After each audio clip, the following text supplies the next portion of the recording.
அண்மை செய்தியாக பார்த்து வருகிறோம். மகாராஷ்டிரா மாநிலம் பட்லாபூரில் போராட்டமானது நடைபெற்று வருகிறது. ஆரம்ப பள்ளி மாணவர்களுக்கு பாலியல் தொல்லை கொடுப்பதாக கூறி மகாராஷ்டிரா மாநிலம் பட்லாபூரில் போராட்டமானது நடைபெற்று வருகிறது. அது தொடர்பான காட்சிகளையும் பார்த்து வருகிறோம். மேலும் விவரங்களோடு இணைகிறார் எமது மூத்த செய்தி ஆசிரியர் ரகுமான். வணக்கம் சார், இது தொடர்பான விவரங்கள். மகாராஷ்டிரா மாநிலம் தானே மாவட்டத்தில் உள்ள பட்லாபூர் என்ற ஊரில் பெரும் போராட்டம் வெடித்திருக்கிறது. அங்கிருக்கக்கூடிய மக்கள் திரண்டு ரயில் நிலையத்தில் திரண்டு ரயிலை மறித்து போராட்டத்தில் ஈடுபட்டிருக்கிறார்கள்.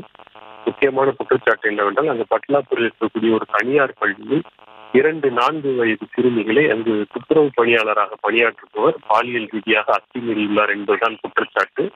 அந்த குற்றச்சாட்டு குறித்து காவல் நிலையத்தில் புகார் அளித்து 12 மணி நேரம் கழித்துத்தான் புகார் பதிவு செய்யப்பட்டிருக்கிறது. அதுவும் மகளிர் ஆணையம் தலையிட்ட பிறகே காவல்துறை எஃப்ஐஆர் பதிவு செய்திருக்கிறார்கள். அதன் பிறகுதான் அந்த குற்றவாளி கைது செய்யப்பட்டிருக்கிறார். இப்படி ஒரு பள்ளியில் சிறுமிகளுக்கு ஒரு மோசமான ஒரு பாலியல் அத்துமீறல் நிகழ்ந்திருக்கிறது. அது குறித்து காவல்துறை அலட்சியம் காட்டியிருக்கிறது. தலையீட்டுக்கு பிறகே நடவடிக்கை எடுத்திருக்கிறது என்பது அங்கிருக்கக்கூடிய மக்களை கொதித்து போக வைத்திருக்கிறது.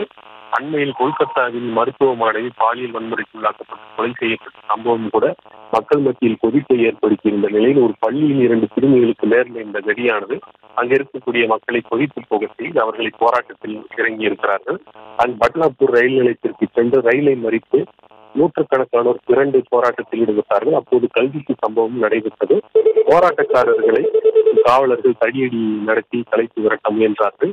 பெரும் எண்ணிக்கையில் பொதுமக்கள் திரண்டு ஆவேசத்துடன் போராட்டம் நடத்தியிருந்ததால் தண்ணீர் புகை குண்டுகளும் வீசப்பட்டு அந்த போராட்டக்காரர்கள் கலைக்கப்பட்டிருக்கிறார்கள். இந்த சிறுமிகளுக்கு நேர்ந்த பாலியல் வன்முறைக்கு தீர்வு காணப்பட வேண்டும், அவர்களுக்கு நீதி வேண்டும். அதே நேரத்தில் அலட்சியம் காட்டிய காவல்துறை மீது நடவடிக்கை எடுக்கப்பட வேண்டும். பள்ளிகளில் இதுபோல சிறுமிகளுக்கு மாணவிகளுக்கு நேரத்தில் அந்த பாலியல் அத்துமீறல்களுக்கு முற்றுப்புள்ளி வைக்க வேண்டும் என்ற கோரிக்கைகளுடன் போராட்டக்காரர்கள் களத்தில் இறங்கியிருக்கிறார்கள். அது ஒரு பெரும் போராட்டமாக வெடித்திருக்கக்கூடிய நிலையில் பட்லாபூர் ரயில் நிலையமே போர்க்களமாக மாறியது. போலீசார் தடியரசின் கண்ணீர் குண்டுகளை வீசி போராட்டக்காரர்களை கலைத்து விரட்டியதனால் அந்த இடம் மிகுந்த பரபரப்பாக மாறியிருக்கிறது.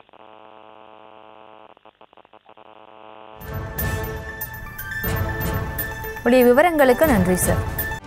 செய்திகளை உடனுக்குடனும் துல்லியமாகவும் தெரிந்து கொள்ள சப்ஸ்கிரைப் பண்ணுங்க.